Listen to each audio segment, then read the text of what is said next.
Welcome to the episode 11 of Empty Hand, Open Mind podcast. My name's Steve Wilson. I'm your host, and this is episode 11.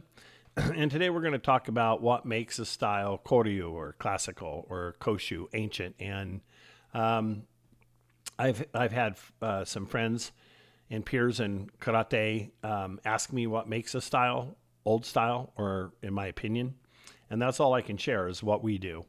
So I'm the chairman and chief instructor of the Koryu Koshu Kai Karate Kabuto organization located here in America. And I've trained in Okinawan Goju-ryu for 53 years, and I've trained in Kabuto since 1979. And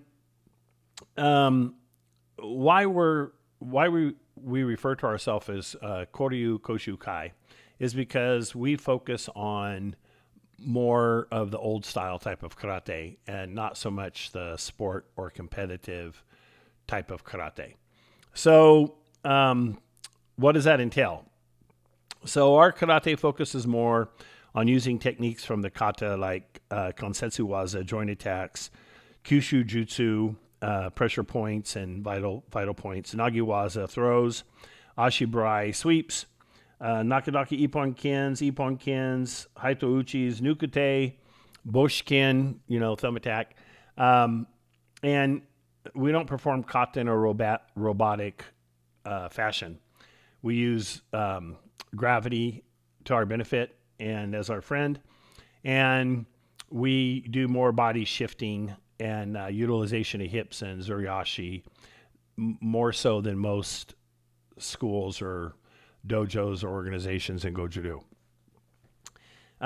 We also have a pretty big focus on kakie and hojo undo, and our kakie has different levels that take it much further than the traditional push pull and put them in a joint lock or a quick takedown. And so we've built upon that. And actually, I had a first generation student of Miyagi Chojun Sensei's, Matsumura Jinin Sensei, teach me that. And so I didn't create it. And in addition to sticking with being old school or ancient methods, we also do Nahanchi in our organization because Miyagi Chojun Sensei said that we should, and we find value in it. And in addition to that, we do 2 Sunpurumpeis. They are not 2 different versions. So the second Sunpurumpe isn't just a different version of the first one or done differently or slower or faster. It's a completely separate kata that looks nothing like one another. Also in Gigsai Dai Ni, we do not do the first half of it with our fist closed like you do in Gigsai Dai Ich. We've already done that for the entire kata in Gigsai Dai Ich. Miyagi Chojun Sensei said that he formulated Gigsai Dai Ni to introduce open hand technique, so we focus on that kata being open hand. We're not the only ones. There's some Higaseko groups and Toguchi Sensei groups that also do it open hand. But those are some of the things that we reference as being more old school. We also, in our kata, we try to utilize more zuriashi and we try to utilize more ju, a little bit more ju. I was a very, very, still kind of am, but I'm working on it, go type of Goju-ryu person, kind of like Higono Sensei and his methods. He's very, very go compared to some other styles. And I'm not saying that as a critique. He's just a powerful guy that likes to go power. But we believe that Goju-ryu should be more balanced, that it should have, Ju should be more than just breathing or relaxing at specific times. Ju is also much more than just open hand techniques. So, just like a lot of folks don't realize that in Sanchin Kata, besides your posture and gripping the floor and being rooted and harmonizing breath to technique and isometric and dynamic tension in all of these things and benefits of it, Sanchin's really in everything. So when you kime, doing Jodan Uki and you root and you're in Sanchin or you're in Heiko or whatever, and it connects with your opponent's attack, and you Kime, that's Sanchin. You're tensing everything, you're rooted. When you throw a Chokazuki, you're very Ju till moment of contact. So it's a controlled Ju. You're not completely relaxed or your arm would fall. We like to kind of call that release tension instead of relax, because relax means you don't have much stability. So you release tension and you throw a really fast Chokazuki. When it hits your opponent, you Kime. That's Sanchin. So at the moment of impact, most things are Sanchin. When you're in Zenkutsudachi and you receive a really hard attack, and you lock into the floor and you Kime and you absorb that attack, you receive it as an Uki, that's Sanchin. So Sanchin goes way beyond the kata. I mean, it would be silly for that to be the core of the style if it began and ended just when you do Sanchin kata, right? So Sanchin is the core of Goju-ryu, and it should be emphasized throughout Goju-ryu. And so that's kind of how we have determined and decided to name ourselves after the way we practice, and we feel our name reflects the way that we practice. And we do, body conditioning like most Goju-ryu systems, and we do Kakie, but I think at a higher level and than most. I'm not saying than all. And we do Hojo Undo, and we're very serious about Hojo Undo, and we do quite a bit of it. And our applications within our kata include those things I shared: Kansetsu Waza, Kyusho Jutsu, Nagi Waza, Ashibarai, Shime Waza, those kind of things. And so those techniques. And we also do an open hand version of Sanchin that was also shared with me from Matsumoto Sensei. And it's very different and much more martial than the one for rooting and posture and breathing and dynamic and isometric tension, etc. So in a nutshell, that's kind of why we consider ourselves Old Style Ancient Methods Association. And that's how we practice. And we keep working on that. And we keep trying to incorporate all those things into our practice. And especially in kata. Personally, I really super respect the athleticism, dedication, and ability of the really super high level worldwide competitive karateka, but I can't personally stand the kata. I think it contains no essence whatsoever of the original kata, and I would have no desire at all to practice that or learn that, no matter how impressive the athleticism is. I mean, I just go do gymnastics. And I'm not saying they're doing gymnastics, and I'm not trying to put it down. I'm saying it's not reflective of the essence, and it doesn't contain the essence. All those long pauses and jerking your head and stomping your feet, and all these things they just aren't a part of the original Okinawan kata, and they don't represent its essence. It doesn't contain its essence. I don't even really enjoy watching it, but I greatly respect the athletes and their dedication and their physical ability.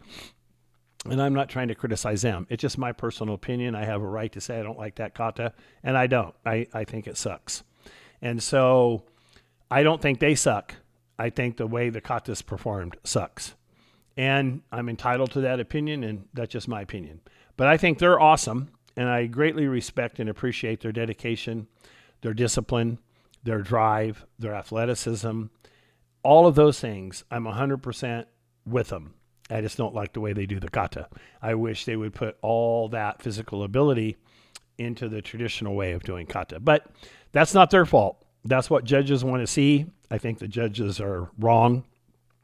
I think they're watering down karate. They're losing karate's essence. And that's on the judges. The competitors got to perform for what scores, unfortunately. So we want to go as far away from that as we can get. And so we're not the association if you want to compete on the world stage, because we're never going to teach kata that way. But we believe in all those old methods. And back in the day, those things were taught so you could survive, so you would live through battle. So the Hojo Undo directly builds the tendons and the fascia and the muscles and everything that you're going to need in karate techniques. The body conditioning prepares you. It also thickens your fascia. The body conditioning prepares you for really super hard contact and it not shock your body. So, it's pretty hard to get into a self-defense situation and not be hit. So the conditioning prepares you for that and you're not shocked. It's just another day at the office. And so all of those things we find of great value. We think that the strength and the rooting and the relaxation and the tension and all the things that go into Kakie are very valuable. And we think that, besides the Kansetsu Waza joint attacks and kicks and punches and stuff like that, there's other parts of Kakie that help develop your skills literally for combat and not so much in exercise. In addition, we do Ju much more in our Tensho than, let's just say, the way the majority of Goju practitioners do Tensho almost exactly like they do Sanchin. They're as strong, as rooted, as tense, other than their arm and hand. Where in our system, we root and lock in, and in Sanchin from the waist down. And we have enough tension in our body to control our torso and everything. But we're much more relaxed, a controlled release of tension in our performance of Tensho because it's supposed to represent Ju. And in my research, I've interviewed 5 first-generation students. I've trained at seminars with 2 first-generation students. I trained personally 6 to 8 hours a day with the first-generation student. And I learned that in the old days, there's much more Zuriashi and Goju-do, even in the kata. So we do more Zuriashi than a lot of other organizations. And look, I'm just explaining what we do different because that's what I was asked. I'm not saying our way's the best, although I think it is, of course, or I wouldn't be doing it. I'm not saying any other way is wrong. I'm not saying ours is better than everybody else's. It's just our cup of tea, so that's what we drink. It's after years and years and years of research and practice. 53 years to be exact. And I still don't know it all. And I'm still trying to improve upon it. And I'm still trying to make it more efficient. And for me, man, if it doesn't make sense, then I keep exploring it and breaking it down. And if I can't make it happen after lots of dedication, effort, thought, practice, etc., man, I discard it. It's see you later, Charlie. You're of no use to me. So I don't do anything for the sake of just doing it. It has to have a purpose, a reason, a benefit. But some things are so difficult, it takes some time to practice and to master before you make the decision to discard it. Because if you discarded everything that you couldn't make work, you would discard a lot of stuff in karate before you ever figured it out and were able to be fluid in it. So, it's like Sanchin is the core, and we do an open hand Sanchin, and it's much, much more martial. And I learned that from Matsumura Jinin Sensei personally. And we do both Miyagi Chojun Sensei's Sanchin with backward stepping, and we do Higo Nakanyo Sensei's turning version of Sanchin. But Sanchin is in everything. Like I said, at the end of a Jodan Agiuke, you root your stance and your posture, and you drive upward into that attack. That when it makes contact, that's Sanchin. When you punch Yakuzuki or Chokuzuki, when you make contact, you kime and lock in, that's Sanchin. All of Goju-do connects to Sanchin. That's why it's the core kata. It can't just end when you quit doing Sanchin, or it wouldn't be a core anything. It'd just be another kata, right? So we also believe in teaching and understanding the fighting strategy that each kata teaches. We also believe in the Koryu Koshu Kai that you have to understand the principles of each kata. And what are those principles? And what is the fighting strategy the kata's teaching? And if you don't understand that, then it's really just an exercise. It's a good cardio exercise.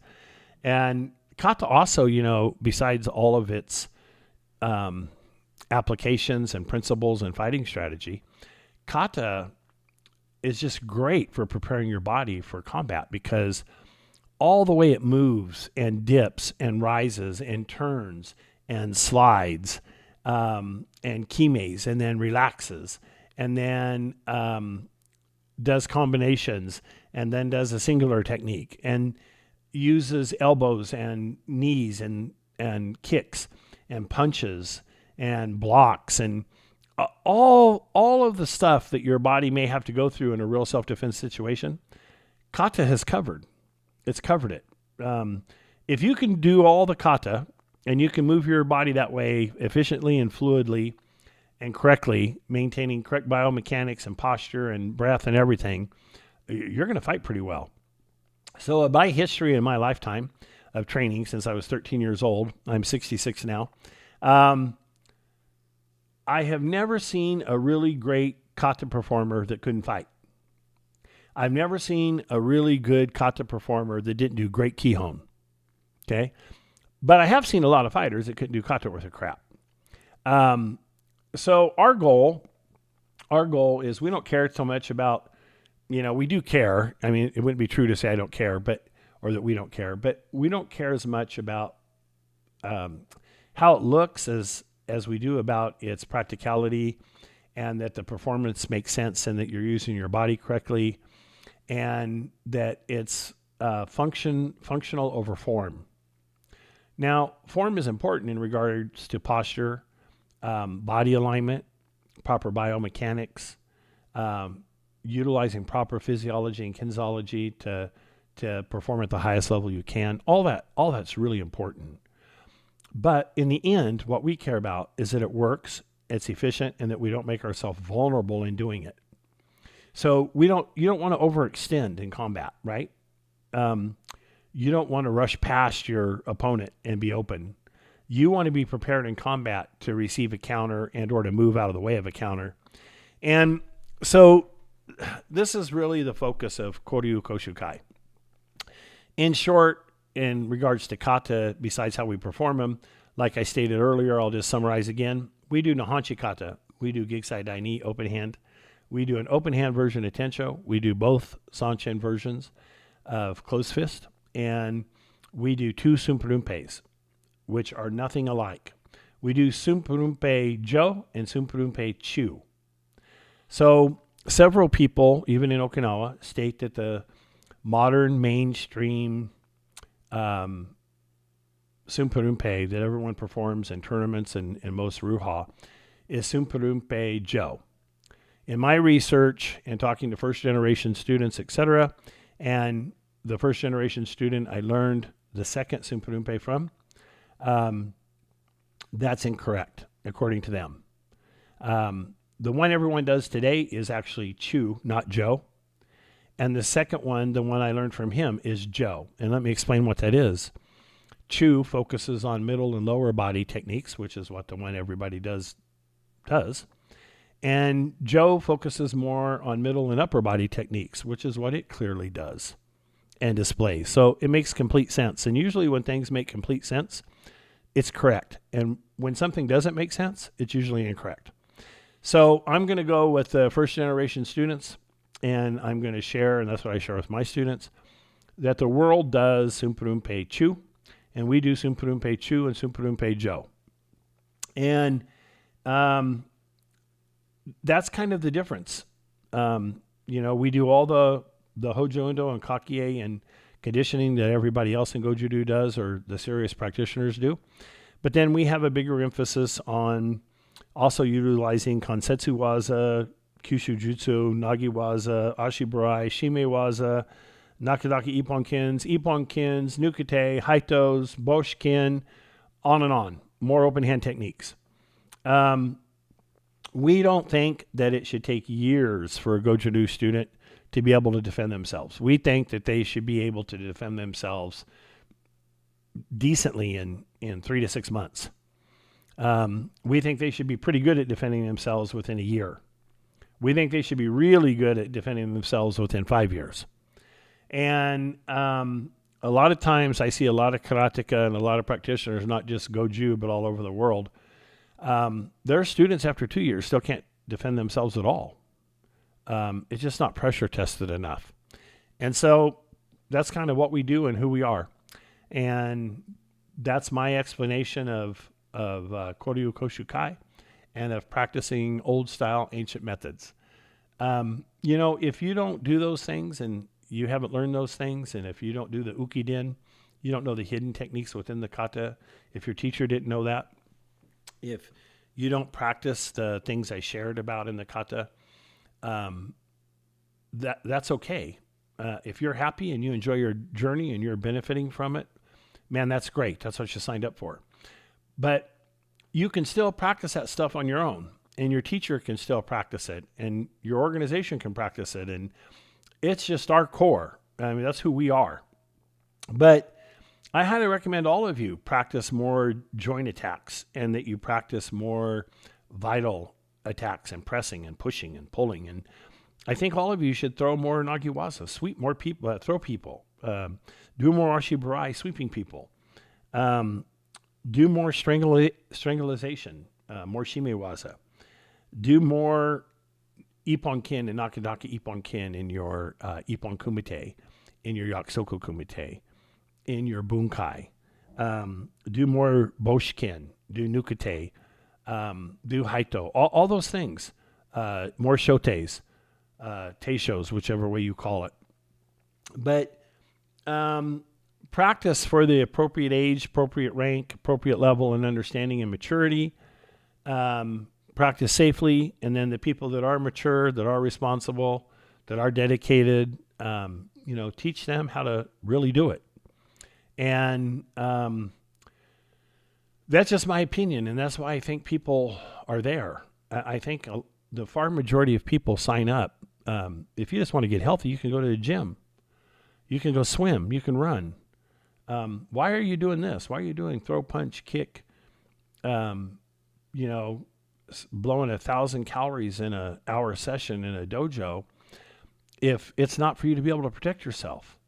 Go do something else. You're welcome to stay there and do it for health and to do it for fitness. It certainly achieves that.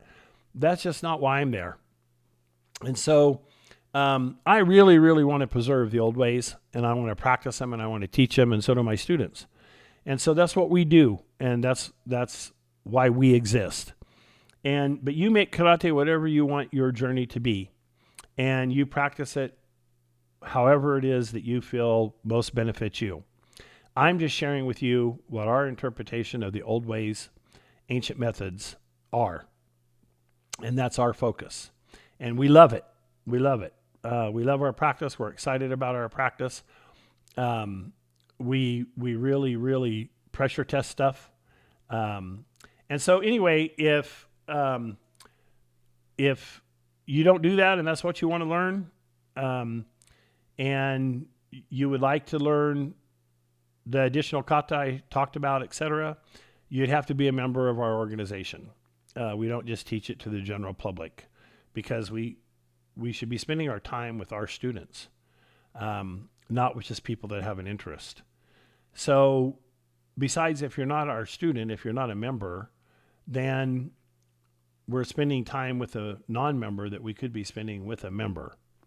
And members are usually here for the long haul. We have a very low turnover rate. So you can reach out and contact me if you're interested at Koryu Koshu Kai at gmail.com. That's also on our webpage, which is gojurukoshukai.com. gojurukoshukai.com. You know how to spell Goju-Ryu. Now it's Koshu, Koshu. I'm sorry, Koryu. Sorry, Goju-ryu, Koryu, Koryu, Koshu, Koshu, Kai, Kai.com is our webpage. The email is just koryukoshukai@gmail.com. My name's Steve Wilson, and that's where you can reach me. Hey, thanks for tuning in. I hope you found some value in this, and I hope it helps you enhance your practice. I hope it gets you to experiment with some of the things that I shared. They're really cool, they're fun, and they're effective. And to me, that's what it's about. And so I'm not against it. People can do whatever they want. We don't train in other styles or martial arts, and we don't go to China to try to figure out our Goju. We try to figure out our Goju within Goju. I'm all for whatever helps you. Go knock yourself out. Train in as many things as you want to. Go to China as many times as you want to. I hope and pray it works for you. And I think that's super awesome if it does. And I think it's cool that you found a way to make your stuff work. This is just our way. So right, wrong, or indifferent, it's a path we chose to follow. Anyway, have a great week of training, and we'll see you next time on Empty Hand, Open Mind. Thanks for tuning in.